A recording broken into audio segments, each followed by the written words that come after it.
नमस्कार मित्रांनो, आज आपण लक्ष्मी निवास ह्या मालिकेचा पुढच्या भागातील सस्पेन्सफुल ट्विस्ट पाहणार आहोत।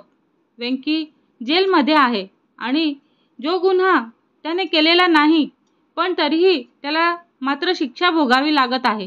पण आता एक मजबूत पुरावा भावनाला सापडलेला आहे। पुढे अपघाताच्या ह्या केसमध्ये दोषी ठरणार कोण, सिद्धू की रवी, याच्यातच प्रेक्षकांची उत्सुकता कमालीची वाढलेली आहे। पण त्याआधी जर तुम्ही अजून माझं चॅनल सबस्क्राइब केलं नसेल तर लगेच सबस्क्राइब करा आणि व्हिडिओला लाईक द्यायला विसरू नका, कारण पुढील भाग फारच धमाकेदार असणार आहे। सस्पेन्स उलगडतोय। श्रीकांत सायनिंग अथॉरिटी आणि भास्कर सायनिंग अथॉरिटी आपल्याजवळ ठेवत असलेल्या सत्याचे पुरावे आणि भावनाने टाकलेले गंभीर आरोप। इकडे सुपर्णा तिच्या मनातील विष बाहेर काढते आणि ती म्हणते, हीच ती बाई आहे जिने आमच्या भावाला आणि आईला फसवलं आणि आता तिला सून म्हणून इथे आणायचं म्हणतायत। पण पैशांच्या हव्यासापोटी त्यांनी दोघांनाही संपवलं आणि असाही आरोप भावनावरती सुपर्णा करते। आणि इतकंच नाही तर ती अजून म्हणते की त्यांच्याकडून सायनिंग अथॉरिटी घेतली आणि मुलीलाही घेऊन चित्रविचित्र प्रकारची छळ केला आणि अशी कहाणी भूतकाळातून पण समोर आलेली आहे। इकडे कोर्टात पण ड्रामा सुरू होतो। वकिलाला न्यायाधीश विचारतात की वेंकीचे भविष्य कसं असणार आहे। कोर्टात चाललेलं नाट्य हे आपण बघत आहोत की सर्व आरोप अपघाताच्या केसवरून वैयक्तिक वादात बदललेले आहेत। वकीलला न्यायाधीश विचारतात की तुमच्याकडे वेंकीने अपघात केल्याचा ठोस पुरावा आहे का। तेव्हा वकील म्हणतात की मला थोडा वेळ हवा आहे, मी पुरावा सादर करेल पण अजून वेळ लागेल।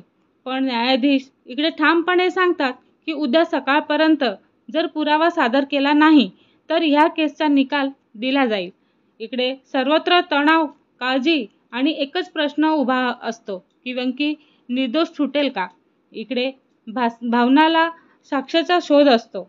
एका व्हिडिओची आशा असते।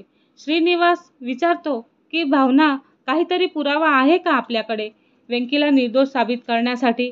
तेव्हा भावना म्हणते, माझ्या लग्नाच्या दिवशी एक व्हिडिओग्राफरला मी ऑर्डर दिली होती आणि त्या दिवशी वेंकी माझ्यासोबत होता, हे त्या व्हिडिओमध्ये दिसू शकतं।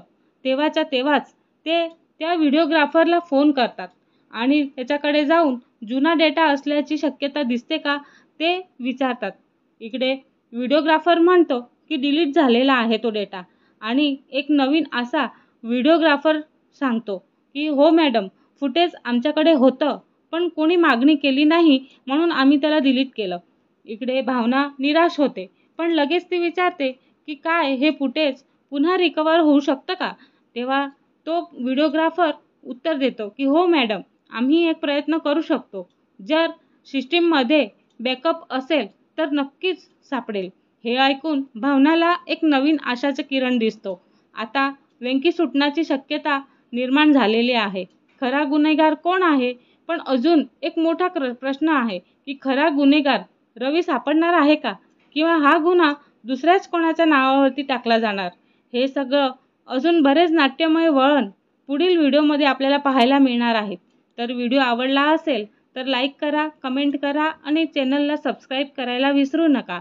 धन्यवाद।